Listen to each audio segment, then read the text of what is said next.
Vegas is rich with that culture. It truly is, and that's why I'm so excited to be able to let the world know that it is here. And you mentioned, of course, our indigenous communities who are here, but a lot of wonderful people in our own Latino community, they are embracing their indigenous history. Absolutely. I think that's so important because for so many centuries, the indigenous population were either they tried to annihilate them or tried to stamp down that culture. They changed their religion, they changed their names, and now we're seeing a movement among especially the young Latinos embracing, hey look, my family's been in Mexico City for hundreds of years, and we know we were part of the Aztecs before that.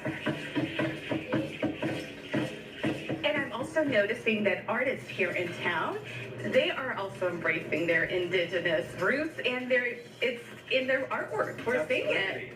That's the best thing. I think we're seeing a lot of young Latino artists that are, at one time, 30 years ago, they would paint on a wall and they would get arrested for graffiti.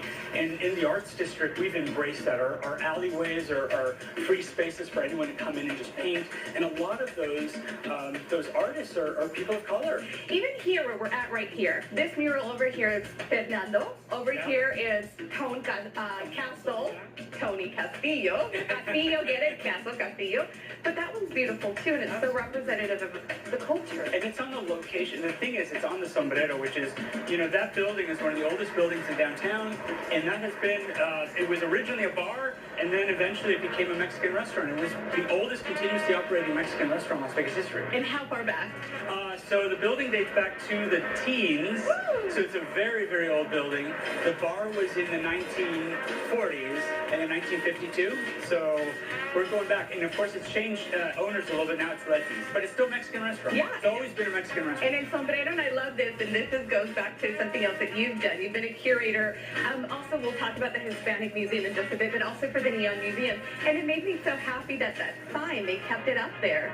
Yeah, that's it. That was an encouragement by the Neon Museum over 20 years ago when they had a program called the Living Museum program, where they would work with businesses with historic signs to help preserve those signs. And that was the first sign that they actually preserved. The Hispanic Museum, you were a big part of that as a curator.